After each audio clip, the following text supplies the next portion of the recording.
بسم اللہ الرحمن الرحیم۔ السلام علیکم ڈیئر اسٹوڈنٹس، امید کرتا ہوں آپ لوگ ٹھیک ہوں گے اور آپ لوگوں کی زندگی خوشیوں کے ساتھ گزر رہی ہوگی۔ تو آج بڑھتے ہیں کچھ مزید اشعار کی تشریح کی طرف۔ اور یہ شاعر کیا ہے، شاعر کون ہے، شاعر کا تعلق کہاں سے ہے؟ شاعر کا تعلق امبالہ سے ہے، اور امبالہ ہندوستان کا ایک شہر تھا، اور پھر یہ وہاں سے سفر کر کے یہاں پاکستان میں لاہور اور شہر میں آباد ہونا شروع ہو گئے تھے۔ اور اسی وجہ سے شاعر اس غزل میں یادوں کے حوالے سے بہت خوبصورت باتیں کر رہے ہیں، اور کہہ رہے ہیں کہ کبھی کہتے ہیں کہ وہ میں جو زندگی گزار چکا ہوں، یا میں ہندوستان میں جب تھا اور اس وقت زندگی گزار رہا تھا، تو وہاں جو قسم کے حالات تھے، جس طرح حالات تھے، تو ان حالات کے حوالے سے مجھے کچھ بھی یاد نہیں رہا۔ یعنی پتہ نہیں وہ حالات کیسے تھے، جیسے تیسے تھے، لیکن ان حالات کو یہ شاعر جو ہے وہ بھول چکا ہے۔ اسی وجہ سے شعر کہنا کچھ یوں چاہتے ہیں کہ کیسی بھی ابھی وہ آگے بڑھتے ہیں۔ وہ ستارہ تھی کہ شبنم تھی کہ پھول، ایک صورت تھی عجب کچھ یاد، ایک صورت تھی عجب یاد نہیں۔ ستارہ کے معنی کیا ہے؟ ستارہ کے معنی تو سٹار کو کہتے ہیں۔ شبنم کے معنی قطرے کو کہتے ہیں۔ شبنم یعنی قطرے، وہ جو پانی کے قطرے ہوتے ہیں۔ پھول ایک صورت تھی، صورت ایک شکل تھی۔ عجب کے معنی حیران کن، یاد نہیں۔ تو اس کے معنی کیا ہے؟ سب سے پہلے میں آپ کو معنی بتا دوں کہ اس کے معنی کیا ہے۔ یہ معنی تو میں نے آپ کو بتا دیے، لیکن اس کا مفہوم کچھ یوں ہے۔ اس شعر کا مفہوم کیا ہے؟ اس کا مفہوم کچھ یوں ہے کہ میرا محبوب ستارہ تھا، یا شبنم تھا، یا پھول تھا۔ میرا محبوب ستارہ تھا، یا شبنم تھا، یا پھول تھا، بس ایک حسین سی صورت تھی جو مجھے اب یاد نہیں آ رہی ہے۔ تو یہ تو تھا اس کا مفہوم۔ ابھی تشریح کی طرف یہ چلتے ہیں۔ شاعر اس شعر میں کہنا کیا چاہتے ہیں؟ شاعر اس شعر میں کہنا یہ چاہتے ہیں، اور یوں کہنا چاہتے ہیں کہ شاعر ناصر کاظمی کہنا یہ چاہتے ہیں کہ میں اپنے محبوب کی خوبصورتی، دلکشی اور حسن و جمال کو میں کیسے یاد کروں؟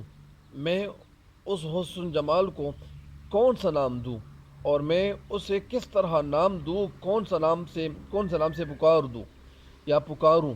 کیونکہ لمبا عرصہ یا طویل عرصہ گزر چکا ہے، اور ظاہری بات ہے کہ جب وقت گزرتا ہے یا زندگی گزرتی ہے انسان کی، تو وہ حالات جو وہ پہلے ان کے سامنے تھے، اور ان حالات کو یہ انسان کیا کرتا ہے، یہ بھول جاتا ہے۔ ظاہری بات ہے کہ جب انسان ایک جگہ چھوڑ کے وہ کہیں اور چلا جاتا ہے، تو ظاہری بات ہے کہ ان یادوں کو یہ تو اپنے ساتھ یعنی نہیں رکھ سکتا۔ وہ یادیں وہ تاریخ کا حصہ بن جاتی ہے۔ اسی وجہ سے شاعر بھی کہتے ہیں کہ میں ان خوبصورتی کو کیا نام دوں، یعنی کون سے نام سے پکار دوں؟ کیونکہ لمبا اور طویل عرصہ گزر چکا ہے، اور میرے ذہن کی جو تختی ہے، یعنی جس پہ جو بے شمار باتیں جو لکھی جا چکی تھی، وہ ساری باتیں کیا ہو چکی ہے؟ وہ ختم ہو چکی ہے، وہ مٹ چکی ہے، وہ فنا ہو چکی ہے۔ وہ ستارے کی، یعنی وہ محبوب ستارے کی طرح ایک بھڑکیلا تھا، اور شبنم کی طرح روشن اور چمکدار تھا، پھول کی طرح نرم تھا، نازک تھا، ملائم تھا۔ غرض یعنی اس کے حسن کے آگے، یعنی یہ کہتے ہیں کہ ایسا کون سا یعنی غضبناک حسن اس کا تھا۔ تو جو کچھ بھی تھا، جو بھی تھا، تو اس طرح وہ اس کے ساتھ یعنی وہ ایک کنیکشن رکھتا تھا۔ تو ظاہری بات ہے کہ اس کی شکل و صورت کو دیکھ کر عجیب و غریب یعنی شاعر کو احساس ہوتا تھا، اور اسی وجہ سے شاعر اسی احساس سے دو چار تھا۔ ایک دفعہ پر اس شعر کی تشریح سنیں۔ شعر میں کہنا یہ چاہتے ہیں کہ ناصر کاظمی نے یعنی جو وقت گزارا تھا، اور اسی وقت کو سامنے رکھتے ہوئے کہتے ہیں کہ میرا محبوب جو تھا، اصل میں اس کو استعارہ بھی کہتے ہیں، یعنی استعارہ کے طور پر بھی انہوں نے یہ الفاظ استعمال کیے ہیں، اور کہتے ہیں کہ ستارہ شبنم اور پھول کہاں ہے؟ ستارہ شبنم اور پھول کہاں ہے؟ یا اس طرح یعنی شعر کہتے ہیں کہ میں ان یادوں کو، اس خوبصورتی کو میں کیا نام دوں؟ کیونکہ وہ باتیں تو اب میرے ذہن میں نہیں رہی ہے، وہ باتیں تو میں بالکل بھول چکا ہوں۔ تو لہٰذا جب میں وہ باتیں میں بالکل بھول چکا ہوں، تو اسی وجہ سے وہ باتیں کیا ہوتی ہیں؟ وہ باتیں میں بالکل بھول چکا ہوں، وہ یادیں وہ تاریخ کا حصہ بن چکی ہے، اور اسی وجہ سے یعنی وہ یادیں جب بھول جاتے ہیں انسان، تو ظاہری بات ہے کہ ان یادوں کو لوگ یاد نہیں کرتے، کیونکہ وہ تو اچھا نہیں لگتا۔ ٹھیک ہے؟ تو مجھے امید ہے کہ اسی طرح اس شعر کی تشریح آپ سمجھ چکے ہوں گے۔ اور شعر میں کہتے ہیں کہ وہ جو نازک تھا، نرم نازک تھا، شبنم کی طرح وہ روشن تھا، اس طرح ان حالات کو انسان اور شاعر یہ بھول جاتا ہے، ایک عام انسان بھی اس طرح بھول جاتا ہے، کیونکہ جن حالات سے وہ گزرتا ہے وہ حالات یہ انسان بھول جاتے ہیں۔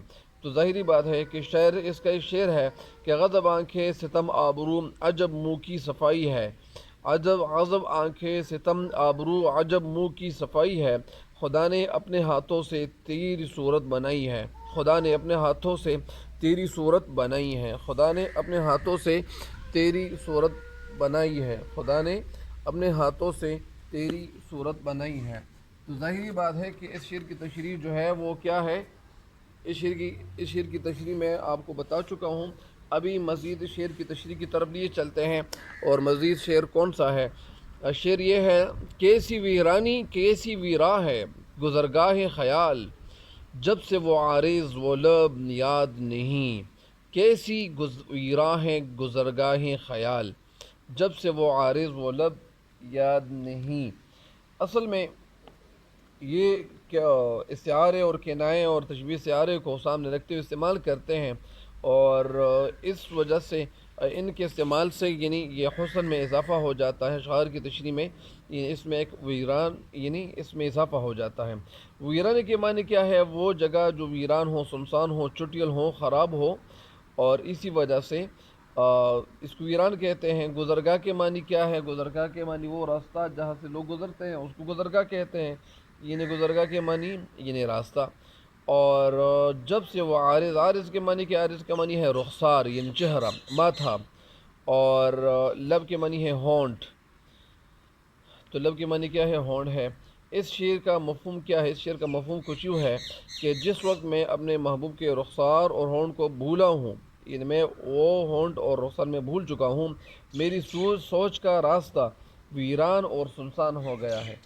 ظاہری بات ہے، اس کا مفہوم یہ ہے کہ جب ایک انسان کسی کو یاد کرتا ہے اور وہ یادوں میں جب کسی کو یاد کرتا ہے تو اس کے دل کو ایک درد وہ ملتا ہے، لیکن شعر کہتے ہیں کہ میں نے وہ یادیں میں وہ یادیں بھول چکا ہوں، یعنی میں ان کے رخسار و ہونٹ کو میں بھول چکا ہوں، لیکن جب میں بھول چکا ہوں تو کیا ہوا ہے؟ میری سوچ کا راستہ ویران اور سنسان ہو گیا، یعنی میں مزید ناگفتگی اور خراب حالت سے گزر رہا ہوں۔ تو ظاہری بات ہے کہ ایک انسان وہ کسی یاد کو وہ بھول جاتا ہے، لیکن شاعر کہتے ہیں کہ میں نے جب وہ ویران، میں نے جب وہ چیزیں یعنی جب رخسار و ہونٹ میں جب بھول چکا ہوں تو وہ میری بے چینی میں اضافہ ہو گیا ہے۔ اس شعر کی تشریح کی طرف یہ چلتے ہیں۔ شعر میں کہنا کیا چاہتے ہیں؟ شعر میں ایک خوبصورت بات کی طرف ہمیں لے جانا چاہتا ہے، اور وہ کیا لینا چاہتا ہے؟ ان شعر میں کہتے ہیں کہ ایک عاشق کا جو اثاثہ ہے، جو زندگی ہے اور قیمت اور زندگی کا جو پورا محور ہے، جو مقصد ہے، وہ اس کا محبوب ہی ہوتا ہے۔ ظاہری بات ہے کہ ایک عاشق کیا کرتا ہے؟ اس کے لیے سب سے بڑا سرمایہ اس کا محبوب ہے۔ عاشق کے جو دن گزرتے ہیں، جو راتیں گزرتی ہیں، محبوب کے حسن و جمال اور اس کے جسم کے جو شکل صورت ہے وہ اچھی طرح گزرتے ہیں، یعنی حسن اس کے جو خدوحال کی یاد میں، یعنی اس شعر میں کہنا یہ چاہتے ہیں کہ میرے جو دن اور راتیں گزرتی ہیں تو میں اس میں یعنی محبوب کو یاد کیے رکھتا ہوں، اسے محبوب کے جسم کا ایک حصہ یاد رہتا ہے، اور اسے یعنی جب وہ یاد کرتا ہے تو ظاہری بات ہے کہ اس کے دل کو خوشی ملتی ہے، وہ اپنے دل کو بہلاتا رہتا ہے۔ مگر جب ایسی صورتحال ہو کہ عاشق محبوب کی یاد سے غافل ہو جائیں اور پھر اس کے خیالات بھی بکھر سے جاتے ہیں، یعنی وہ منتشر سے جاتے ہیں، بکھر جانا منتشر ہو جاتے ہیں۔ اس لیے شعر کہنا یہ چاہتے ہیں کہ جب سے میں نے محبوب کے سرخ سفید رخسار اس کے حسین جمیل ہونٹ میں بلا چکا ہوں، میں نے بلا دیے ہیں، اس وقت سے میری جو سوچ ہے اور خیال کے راستے بھی ویران اور سنسان ہو گئے ہیں۔ ظاہری بات ہے کہ جب یہ اپنی یادوں کو، ان چیزوں کو، یا اس طرح ہونٹوں کو، یا اس طرح رخسار کو یہ جب بھول جاتا ہے تو ان کی پریشانی میں مزید اضافہ ہوتا ہے، اور اب میری خیالی دنیا محبوب کے حسین رنگوں سے خالی ہے۔ یعنی یہ تو جو میں خیال اور تخیلاتی دنیا میں جب اپنے آپ کو لیے چلتا ہوں تو ظاہری بات ہے کہ ان خیالوں میں وہ بس خیال ہی رہتے ہیں، بس کچھ اور نہیں ہوتا، یعنی وہ اسی خیالی دنیا میں اپنی زندگی گزارتا رہتا ہے۔ اس شعر کی تشریح بھی مکمل ہو گئی ہے۔ ایک دفعہ پھر اگر میں آپ کے سامنے یہ تشریح گزاش کر دوں کہ شعر میں کہنا کیا چاہتے ہیں۔ شعر میں کہنا بہت خوبصورت طریقے سے ہمیں بتاتے ہیں اور کہتے ہیں کہ اس وقت میرے خیالات کی زمین بہت زرخیز تھی، اور جب سے میرا محبوب مجھ پر مہربان تھا اور میرے ساتھ ساتھ تھا، لیکن اس کے بچھڑنے کے بعد میرا ذہن بھی بنجر و ویران ہو گیا ہے۔ جب سے میں محبوب کے رخسار و ہونٹ بھولا ہوں، تو اس کے بعد میرے ذہن میں کسی دوسرے خیال نے گزرنا ہی چھوڑ دیا ہے۔ اور اب مطلب اس کا یہ ہے کہ محبوب کو بلانا شاعر کے نزدیک بالکل اس طرح ہے جس طرح وہ ساری دنیا کو بھول چکا ہوں۔ شاعر کہنا یہ چاہتے کہ میں تو سمجھ رہا تھا کہ اپنے عاشق کے لب و رخسار جب میرے ذہن سے ختم ہو جائیں گے تو مجھے سکون مل جائے گا، لیکن یہ تو میرے لیے مزید بے چینی کا باعث بن گئے۔ تو ظاہری بات ہے کہ جب آپ بلاتے ہو تو انہیں اس طرح ایک شعر ہے کہ بلاتا لاغ ہوں تو وہ اس طرح بار بار یاد آتے ہیں، اس طرح ایک شعر ہے۔ تو اسی طرح اس شعر کے ساتھ ایک شعر ہے ریلیٹڈ کیا ہے، اس شعر کے ساتھ جو ریلیٹڈ شعر ہے کہ نازکی اس کے لب کی کیا کہیے، پنکھڑی ایک گلاب کسی ہے۔ اور یہ شعر ہے، اور ایک شعر اور اگر آپ کے سامنے میں عرض کر دوں کہ ساری یادیں تو ایک تم سے تھیں، ساری یادیں تو ایک تم سے تھیں، تم کو بھولے جہاں بھول گئے، تم کو بھولے جہاں بھول گئے۔ یہ آخری شعر ہے آج کا۔ بھولتے جاتے ہیں ماضی کے دیار، یاد آئیں بھی تو اب یاد نہیں، یعنی بھول جاتے یعنی بھول جانا۔ ماضی کی دیار، یہ دیار اصل میں دار دار واحد ہے، اور دیار کیا ہے، دار کے معنی جگہ، اور یا اس طرح کوئی ملک، اور دیار کیا ہے، جمع ہے۔ تو اچھا، رشتہ بھولتے جاتے ہیں ماضی کی دیار، یاد آئیں بھی تو اب یاد نہیں۔ اس شعر کا مفہوم کیا ہے؟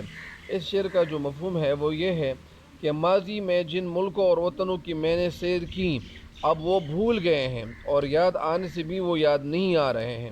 ظاہری بات ہے کہ شعر میں کہنا یہ چاہتے ہیں کہ ماضی میں بے شمار علاقوں، وطنوں اور ملکوں کی سیر کر چکا ہوں، سیاحت کر چکا ہوں، سفر کر چکا ہوں، ہر گاؤں، ہر شہر اور ہر جگہ میں جا چکا ہوں، میں گھوما ہوں، پھیرا ہوں، ادھر جا چکا ہوں، ادھر جا چکا ہوں، مختلف مقامات کے نظاروں سے لطف اندوز ہو چکا ہوں۔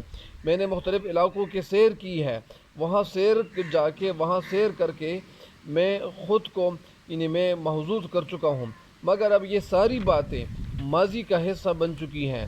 اب ساری باتیں ایک تاریخی حصہ بن چکی ہے۔ تو ظاہری بات ہے کہ شاعر کے لیے وہ یادیں جو تھیں وہ یہ بھول چکا ہے یا بھول چکے ہیں، تو اسی وجہ سے ان یادوں کو شاعر کہتے ہیں کہ وہ جو یادیں جو میں سفر کر چکا ہوں، یا جو میں مختلف مقامات کا نظارہ کرتا تھا، وہاں ان نظاروں کو جب میں نظارے کرتا تھا، تو ظاہری بات ہے کہ جب ایک انسان کسی خوبصورت جگہ چلا جاتا ہے، ان کے دل کو خوشی ملتی ہے، وہ لطف اندوز ہوتا ہے، مگر اب یہ ساری باتیں ماضی کا قصہ بن چکی ہیں، تاریخ کا حصہ بن چکی ہیں۔ ماضی میں دیکھے گئے تمام علاقے اب میں بھول چکا ہوں۔ میں اب ان کو یاد کرنے کی کوشش بھی کروں، اگر میں ان کو یاد کرنے کی لاکھ دفعہ کوشش کروں، مگر اب وہ مجھے کسی طرح بھی یاد نہیں آ رہے ہیں۔ ظاہری بات ہے کہ ایک انسان کا جو زمانہ گزرتا ہے، ایک زندگی گزرتی ہے، اور زندگی گزرتے وہ کچھ ایسے حالات سے دوچار ہو جاتا ہے، تو ظاہری بات ہے کہ اب وہ انسان جو وہ ایک جگہ رہتے تھے، اب وہ ساری یادیں جو ہوتی تھی تو وہ ابھی ختم ہو چکی ہے۔ اب وہ ساری یادیں وہ حصہ بن چکی ہیں، تاریخ کا حصہ بن چکی ہے۔ تو لہٰذا شاعر یہی کہتے ہیں کہ وہ جگہ جہاں میں سیر کر چکا ہوں، جہاں مختلف گرینی علاقے جو ہوتے ہیں یا سرسبز و شاداب جو جگہ تھیں، میں ان جگہوں کو بھول چکا ہوں، کیونکہ وہ ماضی کا حصہ بن چکی ہے، وہ تاریخ کا حصہ بن چکی ہے۔ تو ظاہری بات ہے کہ جب وقت گزرتا ہے تو انسان وہ جگہ، وہ چیزیں اور وہ لوگ وہ بھول جاتا ہے۔ اسی وجہ سے شاعر کہتے ہیں کہ اب میں سب کچھ بھول چکا ہوں، اب مجھے کچھ بھی یاد نہیں آ رہا۔ اگر میں لاکھ دفعہ کوشش بھی کر لوں ان چیزوں کو یاد کرنے، ان جگہوں کو یاد کرنے، ان لوگوں کو یاد کرنے، ان دوستوں کو یاد کرنے، ان گاؤں کو یاد کرنے، ان حالات کو یاد کرنے، ان جگہوں کو یاد کرنے، تو میں اگر لاکھ دفعہ بھی کوشش کر لوں تو مجھے کچھ بھی یاد نہیں آ رہا ہے۔